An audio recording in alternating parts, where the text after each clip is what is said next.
नमस्कार दोस्तों, ये कहानी है बुद्ध के उपदेश का। एक दिन बुद्ध और बड़ी संख्या में भिक्षु और भिक्षुनियां एक गांव से गुजर रहे थे। बुद्ध ने बैठने के लिए एक बड़े छायादार पेड़ को चुना ताकि समूह गर्मी से कुछ देर आराम कर सके। वह अक्सर पढ़ाने के लिए ऐसे समय को चुनते थे और इसलिए उन्होंने बोलना शुरू किया। जल्द ही ग्रामीणों ने अतिथि शिक्षक के बारे में सुना और कई लोग उन्हें सुनने के लिए इकट्ठा हो गए। जैसे जैसे भीड़ बढ़ती जा रही थी, एक मनचला युवक किनारे खड़ा होकर देख रहा था।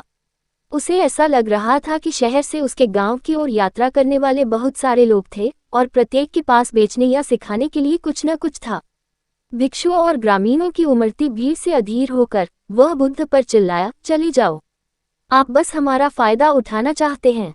आप शिक्षक यहाँ कुछ सुंदर शब्द कहने के लिए आते हैं और फिर भोजन और पैसे मांगते हैं।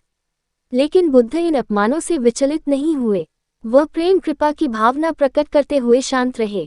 उन्होंने विनम्रतापूर्वक उस व्यक्ति से आगे आने का अनुरोध किया।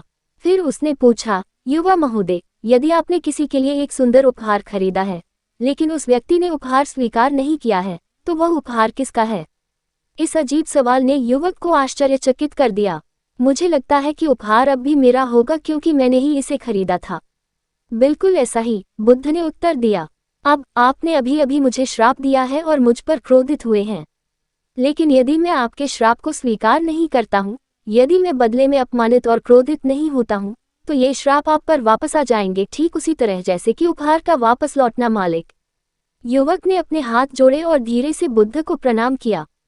यह एक स्वीकृति थी कि एक मूल्यवान सबक सीखा गया था और इसलिए बुद्ध ने सभी को सुनाने के लिए निष्कर्ष निकाला। जैसे एक दर्पण किसी वस्तु को प्रतिबिंबित करता है, जैसे एक शांत झील आकाश को प्रतिबिंबित करती है, ध्यान रखें कि आप जो बोलते हैं या कार्य करते हैं वह अच्छे के लिए है।